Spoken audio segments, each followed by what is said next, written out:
Bonjour tout le monde. Cette fois-ci, on va faire l'activité 7.2.5 dans Kaléidoscope. C'est la section sur les ressources énergétiques de l'hydrosphère. Donc, on parle surtout de l'hydroélectricité et des centrales marémotrices. Alors, commençons. C'est très court cette fois-ci. On va donner des explications lorsque nécessaire. Question numéro 1, des choix de réponse. On va les analyser. Entourer l'énoncé approprié qui va donner l'avantage d'utiliser une centrale hydroélectrique, donc des turbines avec des barrages au fil de l'eau ou à réservoir, plutôt qu'une hydrolienne. Hydrolienne, c'est les hélices qu'on installe au fond des mers, au fond des océans, pour utiliser des courants de profondeur. C'est comme une éolienne, mais sous l'eau. Alors, quel est l'avantage d'utiliser une centrale hydroélectrique? La bonne réponse ici, c'est le C. C'est la lettre C, celle-ci. La centrale hydroélectrique a un meilleur rendement. On a vu ça dans les fiches techniques. Et une technologie plus fiable que la seconde. Effectivement, les marémotrices et les hydroliennes ont un faible rendement, alors que les centrales hydroélectriques, elles ont un excellent rendement et une technologie fiable, beau temps ou mauvais temps. C'était quoi le problème avec les autres énoncés? Parce que le A semble intéressant. Hein? La centrale hydroélectrique est plus simple à installer que les hélices de l'hydrolienne. C'est vrai qu'installer une hydrolienne au fond de l'océan, c'est compliqué, mais pensez-y, construire un barrage sur une rivière, bloquer la rivière, installer le barrage, renvoyer l'eau à nouveau dans la rivière, la détourner, faire des inondations, c'est pas très très simple à réaliser non plus. Le B, c'est absolument faux. Hein. La centrale hydroélectrique n'a aucun désavantage. C'est pas vrai. Ça crée des inondations incroyables.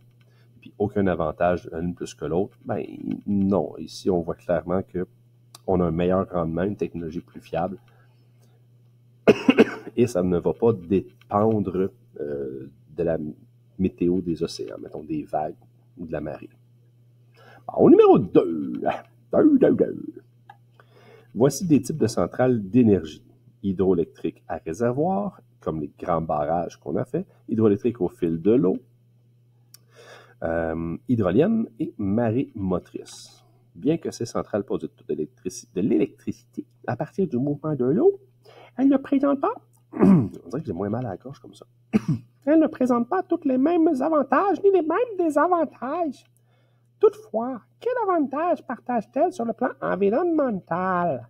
Sur le plan environnemental, qu'est-ce qui est intéressant d'utiliser ces types de centrales-là? Bien, aucune de ces centrales-là a besoin de brûler du combustible fossile et aucune de ces centrales-là utilise des ressources non renouvelables. Elles sont toutes renouvelables. Donc, au niveau de l'environnement, on va mentionner qu'aucune d'entre elles produit ou émet de gaz à effet de serre. Aucune n'émet de gaz à effet de serre. On se souvient de l'acronyme, c'est le GES, l'abréviation. Donc, pas de CO2, pas de CH4, pas d'N2O, même pas de vapeur d'eau à ce moment-là. Aucune n'émet de G2S. Et on pourrait ajouter également, elles sont renouvelables. Donc, on n'épuise pas les ressources de la Terre. Renouvelables.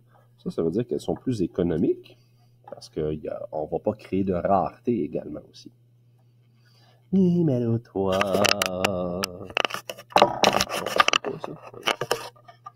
Vous rédigez un rapport sur l'exploitation et la maximisation du potentiel hydroélectrique dans les rivières. Qu'est-ce que ça veut dire, ça? Ça veut dire qu'il faut que tu présentes des façons d'améliorer la quantité, d'augmenter la quantité d'électricité produite dans les rivières. Rivières. Quelles sont vos réponses aux questions suivantes? Les journalistes te demandent, mettons, quel est l'avantage de construire un barrage au fil de l'eau plutôt qu'une hydrolienne? Ben, mon cher ami, déjà, nos centrales au fil de l'eau ont un bien meilleur rendement énergétique. Hein. Les barrages vont nous donner beaucoup plus d'électricité. Or, on pourrait mentionner qu'elles ont un meilleur rendement. Elles ont un meilleur rendement. On va obtenir plus d'électricité pour les efforts qu'on a déployés à construire ces centrales au fil de l'eau. Les hydroliennes vont nous donner constamment de l'énergie, oui, mais beaucoup moins qu'une rivière. Le débit n'est pas le même. Et pourquoi est-ce qu'on ne recommande pas la construction de centrales marémotrices? Eh bien, on parle de rivières ici, hein? Alors, dans les rivières, les marées et les vagues ne sont pas suffisantes pour produire assez de déplacement d'eau pour faire fonctionner une usine marémotrice. On pourrait mentionner qu'il n'y a pas assez de vagues et de marées dans les rivières. Il n'y a pas assez de vagues ni de marées importantes, vagues au pluriel, marées au pluriel,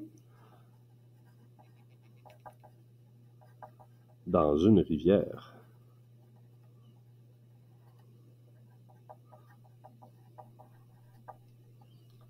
C'est pourtant ça qui est nécessaire pour une centrale marémotrice. La centrale marémotrice dépend de la marée pour remonter de l'eau dans le réservoir et ensuite la laisser s'écouler dans les conduites forcées. Puis les centrales qui fonctionnent avec l'énergie des vagues, mais ont besoin des vagues pour faire bouger la bouée, la faire osciller selon les vagues, de façon à produire un courant lorsque il y a une rotation à ce point-ci. Ça permet de faire tourner une turbine. Mais là, si on n'a pas de vagues, on n'aura pas de mouvement de la bouée. Si on n'a pas de marée, on ne peut pas remplir les marées motrices. Donc, il faut utiliser les centrales au fil de l'eau dans les rivières. Mais oui. Dernière question des arts. Ici, ça c'est un beau petit projet à faire, facile. On a besoin d'un petit moteur électrique qu'on met à l'envers, genre un électroaimant ou un vieux moteur électrique qu'on ne se sert plus. Une turbine, donc une roue à aube. Une roue dentée peut faire l'affaire. Et une conduite forcée, parce qu'on va forcer l'eau à circuler dedans, qui va faire une rotation de la turbine. Alors, tube de plastique, l'eau coule dans la conduite forcée, la turbine fait une rotation, l'électroaimant, la génératrice produit du courant, et l'ampoule peut utiliser cette électricité pour transformer l'électricité en énergie lumineuse, non, rayonnante. On nous demande ici simplement d'identifier les types d'énergie qui ont été transformés. Hein? Écrit dans la case, ici, le numéro de la structure qui correspond à la transformation d'énergie présentée. Alors, dans ce montage-là, il y a une énergie cinétique. Si on se rappelle, c'est du mouvement. L'énergie cinétique, c'est un mouvement. Elle se transforme en énergie électrique. Alors, à quel endroit est-ce que le mouvement devient de l'électricité? L'électricité, il n'y en a pas ici. Ici, on a de la lumière. Là, on a de l'électricité et elle vient de la rotation. Elle vient du mouvement de la génératrice. C'est la génératrice qui transforme le cinétique en électrique. Donc, 3, on va le mettre là. C'est elle qui est responsable de cette transformation-là.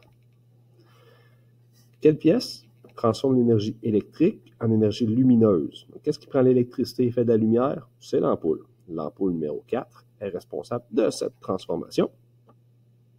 Qu'est-ce qui transforme l'énergie potentielle? Ça, c'est l'énergie reliée à la position d'un objet par rapport au sol. Donc, en haut par rapport en bas, en amont ou en aval. L'énergie potentielle qui se transforme en énergie cinétique avec sa chute. Mais la chute, on parle de la chute d'eau, la conduite forcée ici. On va transformer le potentiel en haut en cinétique parce qu'on va se mettre à bouger. Donc, ça, c'est la conduite forcée numéro 1. Et puis, qu'est-ce qui transforme l'énergie cinétique de l'eau en énergie cinétique de rotation? C'est de l'énergie cinétique toutes les deux. Ici, on a de l'eau qui tombe, et là, on a des pales qui font une rotation. Donc, l'eau qui tombe, les pales qui font une rotation, c'est au niveau de notre turbine qui fait ça. Donc, numéro 2, c'est la turbine. Alors, vous voyez, pas très compliqué cette section-là, c'est très court. Pensez à, encore une fois, ces types de transformations-là, on peut les appliquer aussi avec l'énergie des centrales les centrales thermiques, les centrales qui vont utiliser l'énergie fossile, la biomasse, les centrales nucléaires à l'uranium.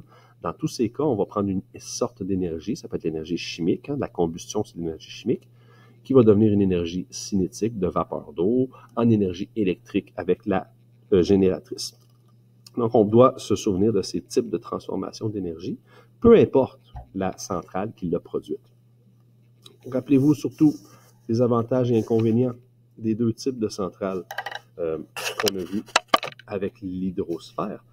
Donc, les hydroliennes marémotrices ainsi que les centrales hydroélectriques qui englobe les barrages et les centrales au fil de l'eau. Prochaine section, on fera la consolidation du chapitre. C'est un très grand nombre de pages. Ça va être beaucoup plus long que ce corrigé ici. À bientôt. Comment on fait stop là-dessus, là?